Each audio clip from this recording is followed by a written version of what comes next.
Number 1. My roommate and I both had a day off from work, so we decided to do some shopping in the city. At the end of our day, we thought it would be a good idea to buy some plants for our garden. We had just recently moved into a new place with a yard, a rarity in Chicago, so we wanted to take full advantage. We stop at Home Depot and pick up some plants. We ended up getting quite a few plants, which made for some difficult maneuvering to get everything to fit in my little car. As we're loading up, we notice a car drive very slowly past us. That alone isn't too odd in a parking lot.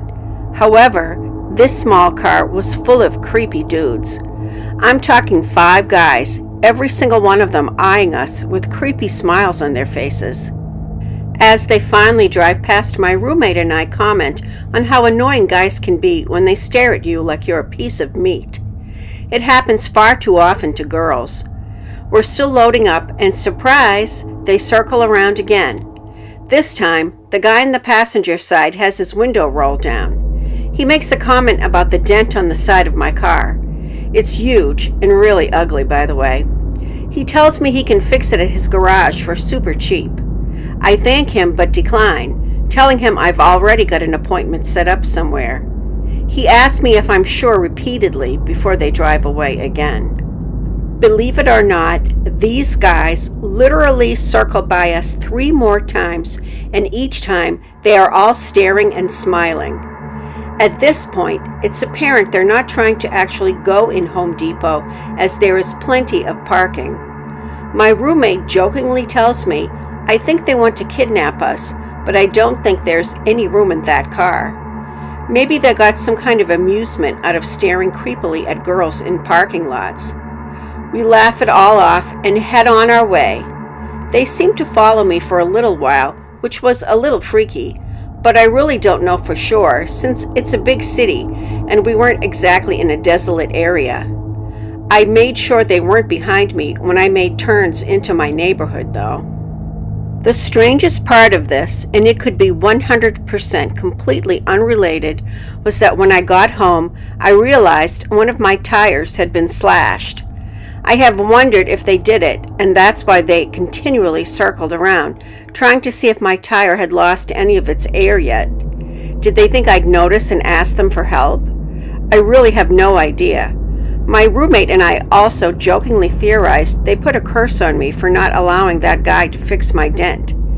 If it hadn't been them, it seems very odd for a random person to come and slash one tire of a car in a parking lot and then leave. Who knows? Number 2. This happened to me about a month and a half ago. For some context, I enjoy working out 4 to 5 times a week. I go to a CrossFit gym that is relatively small, so the warm-up rounds are usually done outside. The gym is near a street that's surrounded by trees at both sides, and that road stretches for about a mile, which is a great place for the gym goers to run on, and is in fact encouraged on some days. I'm also a short female, and I don't really look fit, since I am on the chubby side. This, however, always gave me a false sense of security, since in my head I didn't look like the traditional standard of beauty, therefore I wouldn't be a focal point for creeps. Clearly, I was wrong. I got to the gym this morning. When I read the routine on the board, the warm-up said we had to go down the previously mentioned road. It was actually a pretty warm and sunny day, so I decided to go and do it. It wasn't the first time I went alone down that road, and my biggest worry so far was getting caught up in the rain, which wasn't a concern on that particular morning. I grabbed my phone and headphones to listen to some music on my warm-up jog, as per usual, and immediately went out to the gym to begin the small walk between the gym building and the beginning of the road. Halfway there, this car passes by me and slows down, driving at the speed I was walking. He honks his horn several times to get my attention, and I turned to look thinking he needed directions or something. But when I looked, he gave me this wide, unsettling grin, waved at me, and drove off. At the moment, I didn't think anything of it, since, as a female, I do get the occasional honk or inappropriate comment about my bounce and things like that when I'm outside warming up. So I simply shrugged it off, turned up the volume of my music, and continued heading towards the intersection that connects to the road. What started to give me creepy vibes was that, as I'm walking to said intersection, I noticed the car waiting at the red light. As soon as that light turned green, the car did a U-turn and headed back towards my direction. Once more, slowing down his speed, he looks at me with that creepy grin, eyeing me up and down and making me feel exposed. I felt my heart begin to race, but I tried to ignore it since he was going in the opposite direction as me now. And besides, it was the middle of the day where other cars were passing by, so he wouldn't try anything else. At least that's what I tried to convince myself of. By this time I had reached the intersection, so I turned onto the road and began to jog alongside it. I was a little concerned by this dude literally going out of his way to look at me, but I tried to concentrate on keeping my pace and my breathing at a steady rate, using my music to keep distracted too. Not 2 minutes had passed when I see, on the opposite side of the road, that same car slowing down beside me again.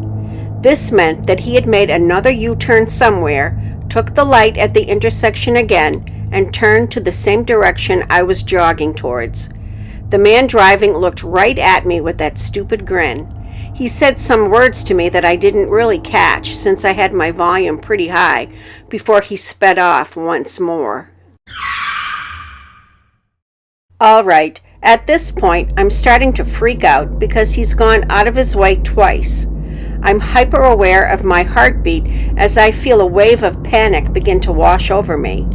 I suddenly realize that I'm just starting my jog down this road where there are no buildings around, no place to hide, and I am completely alone. Right up the hill of the road, there's another intersection that can't be seen from where I currently am. But something was telling me that this dude was going to make yet another U-turn and make a pass at me again. I see another jogger a little up ahead, and since I really want to do this workout, I decide to catch up to him. In my head, I figured that he must be one of the gym goers too if he was running up that road, so maybe I could jog with him and have some company. I pick up my pace to get to him faster. Eventually I do, but I don't recognize him. Remember, my gym is rather small, so the faces get pretty familiar rather quickly. Still, I hoped he was maybe a new member or just one of the few I hadn't yet met. I just wanted an excuse to not be alone. So I asked him if by any chance he goes to the gym down the road, not wanting to be too specific in case he ended up also being a creep. But he tells me no. I thank him anyway and decide to bolt back down to the gym. There is no way I'm running up this lonely street by myself with some stranger following me in his car. God knows what his intentions were with me, but considering his expression, I wasn't willing to take the risk and find out. As I'm heading down the road on my way back, the car passes by me yet again. As I had expected, he had gotten to the second intersection and made a third U-turn, if you're counting. Still that creepy grin on his lips, still slowing down his speed to drive at my pace, his eyes looking at me as if I was absolutely naked in front of him. He was closer to me now, and I could see through the window that while his left hand was on the wheel, his right hand was on his lap, gripping something in it. I quickly looked away, fearing that what I thought I saw was what I actually saw. I didn't want to confirm my suspicions, but I was clearly shaken. My jog turned into running when he speeds off again. I am literally at the verge of a panic attack, only focusing on how the hell I was going to reach the gym safely. Sure, it wasn't that far away, but I obviously couldn't outrun a car. I turn off my music and call my best friend on the phone. I don't know why I did that since she's overseas studying, and there was no way for her to help me. I should have instead called the police, but my panic-ridden brain was only thinking about getting back safe and having someone keep me company, even if only on the phone in the meantime. While I wait for her to pick up the phone, I notice the first intersection up ahead. But, to my horror, the car was on the very left lane waiting for the light to turn green. Finally, my friend picks up the phone, and hearing her voice helps alleviate some of my panic. My eyes were trying to focus on both the car and where I was stepping as I ran. I needed to be careful, of course. And then the light turned green. The car began to move and, yes, did a fourth U-turn. I'm trying my hardest to explain the situation to my best friend with breathless, panicky words when I see the man pass by me again with those eyes and that grin, and that sends chills down my spine every time I think about it. Luckily, I was nearing the intersection, and I could already see my gym about 400 meters away. My best friend kept telling me to breathe and try and calm down. She knew I couldn't get anxious then. I needed to be safe first. 200 more meters. I'm searching around to see if I can spot the car again. I can only hear my ragged breath, my heart, and my friend's voice trying to soothe me. Every car that passes by me makes me flinch. I was too jumpy, too panicked by the whole ordeal. Nothing like this had ever happened to me before. 50 more meters. I'm so close that one last burst of adrenaline makes me run even faster. I finally reach the building and climb up the steps to the second floor where the gym is and burst through those doors. Finally, I made it. I was safe. My body begins to relax as soon as I entered into the familiar, comforting space. My adrenaline was crashing fast, leaving more room for my anxiety to settle in. I tell my friend goodbye since I wanted to tell my coach about the situation and quickly hang up the phone. Before I could find my coach, however, I fell into a full-blown panic attack. I started to hyperventilate. My body was shaking so badly that I collapsed into a ball on the floor and sobbed uncontrollably, not caring that everyone was watching me. All I could do was try to reassure myself that I was now safe and that everything would be all right. But I am never going down that road alone again. Number 3. Okay, let me start off by saying that I am not a street smart person, or I wasn't back several years ago when this occurred. I've always been pretty naive and trusting, sadly, which has landed me in some pretty crappy situations. But this one was by far the scariest. So I had just recently gone through a really bitter, horrible breakup with my boyfriend and found myself living alone after he packed his bags and left. I didn't really know many people in the area and so tended to turn to the internet to pass the time. Long story short, I started chatting to a guy, let's call him John, and we started hitting it off, and it turned out he lived really near me. And by really near me, I mean like probably a half-hour walk away. So we decided to meet up the next day and see how it went. I phoned my friend, let's call her Anne. Anne is infinitely wiser and more cynical than I, and told her what the plan was. She insisted she come with me, as I didn't know this guy. He could be an axe murderer, blah, blah. So the next day, Anne and I met with John at around lunchtime in a local pub. It was midsummer, so we sat outside in the beer garden. It was pretty busy despite it being lunchtime, and this place was right next to a busy road, so there was nothing to worry about, right?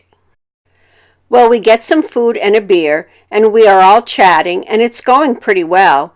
We are all hitting it off and having a laugh.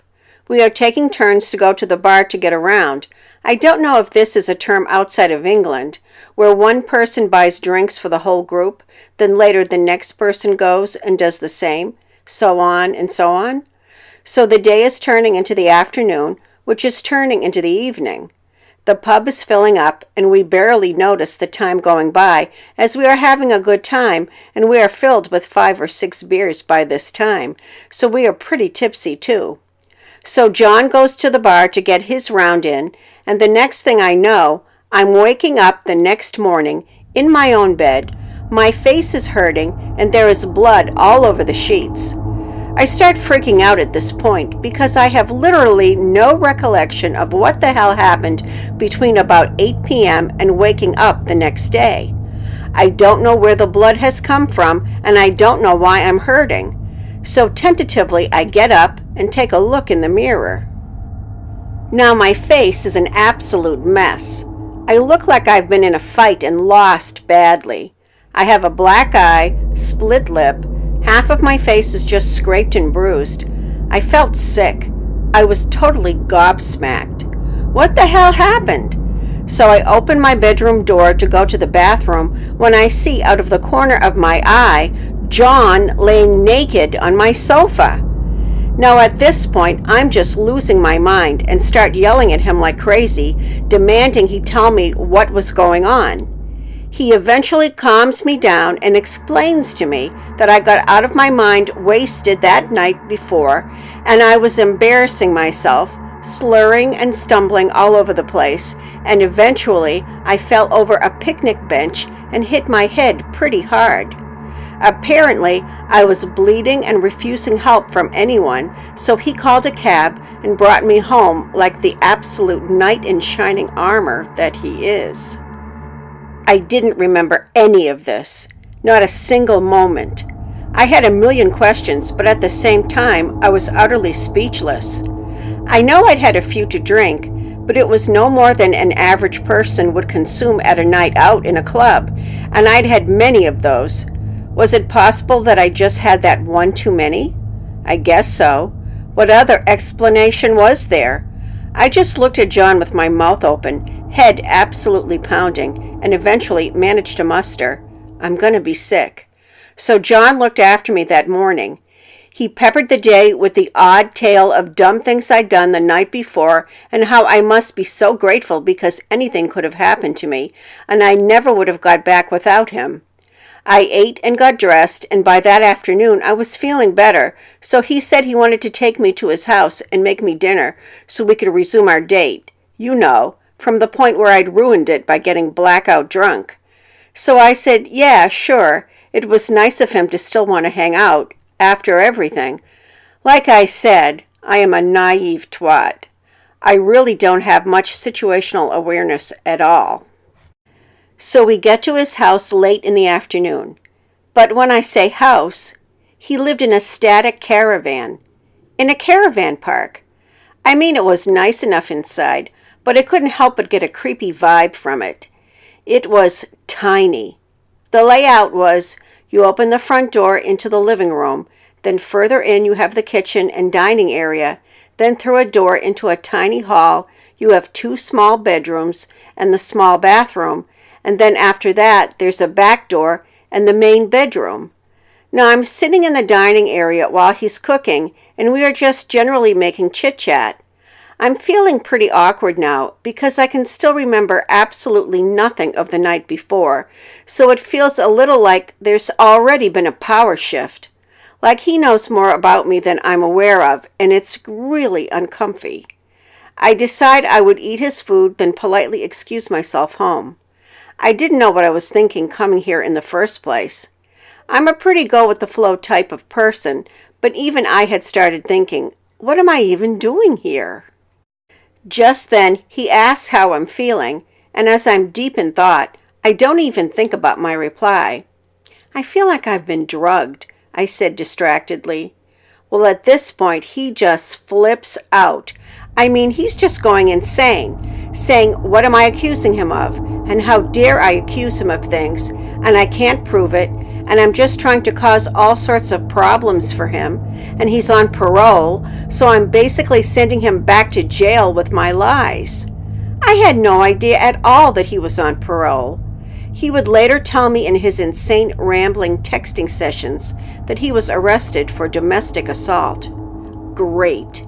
He starts literally getting stuff off the kitchen sides and just smashing them, throwing plates against the wall, pull the toaster out of the socket and smash that on the floor, just absolutely having a meltdown while I'm sitting at this tiny caravan dining table like 5 feet away, just thinking what is even happening right now. I move to stand up and tell him I think I'd better go, when he suddenly lunges at me and shoves me as hard as he can, and I'm on my knees, and he's laying blows into me, telling me I'm not going anywhere. He's between me and the front door at this point, and I can't see an escape route, so I turn heel and just run through the corridor with him chasing just inches behind me. I dive in the nearest door and slam it shut and sit with my back to it so he can't get in. I'm in the tiny spare room and there's no window that opens. I'm trapped there. He's outside pounding at the door and calling me every vile curse word in his vocabulary. I yell at him to go away and he stops banging. I hear him leave for a few moments and then all of a sudden, he's trying to break down the door. I'm absolutely terrified at this point and pushing with all my weight back against the door as if my life depended on it, which I guess it did, really. The thumping carries on for what seemed like forever. Then I guess he got tired or something, and I heard him go into the living room and start shuffling around. I still stayed back against the door, sobbing for at least another hour. Eventually, I hear the TV come on. He's actually sitting, chilling, watching some TV like nothing, while he's basically got a hostage cowering in his spare bedroom. I felt a flick of anger and adrenaline at this point, and I ever so slowly and quietly open the door and peer out. The hall is in darkness, and the door to the living room is shut. I'm alone, but I'd have to walk past him to get to the front door. I'm desperately thinking of a way I can get out when I remember the back door. I creep over to it as silently as I could and prayed that it was unlocked. It was. I silently thanked every single god I could think of and crept out, shutting the door silently behind me. I crept down the steps and then just ran and ran, just sobbing and delirious and so utterly confused. I had no idea where I was. It was pitch dark, and I'd never been to this part of town before. I ran to the nearest payphone and used the change in my pocket to call my friend to come and pick me up. My bag and purse were still in John's caravan, along with some other personal possessions I just abandoned. My friend drove me home and I sobbed the whole way home. I never told him what had happened and he never asked. I just got home and went to bed and cried myself to sleep. The next morning, I wake up and find my phone that I've left at home. It has about 50 text messages on it, mostly from John, telling me he's going to petrol bomb my house and kill my family, and if he ever saw me in the street, he would stab me to death, and he'd happily go to jail if it meant I was dead. I deleted them all. I was scared out of my mind. I just wanted it all to be over and to forget about him. I never really told anybody what happened, not to the full extent anyway. As the days went by, I would get crazy rambling texts from him, one moment threatening to kill me, and the next moment telling me he loves me and he's sorry. I deleted every single one as soon as I received it. They gradually got less frequent, and I changed my number not long after and didn't hear from him again. I got in contact with Anne a while later. Turns out she has no memory from about 8 p.m. that night, and her boyfriend had an incoherent voice message from her, just babbling and screaming and crying. He picked her up wandering bewildered around a nearby housing estate. I know we should have gone to the police. I know I should have told somebody. I know there is a million things I could have done, but I just wanted it to be over.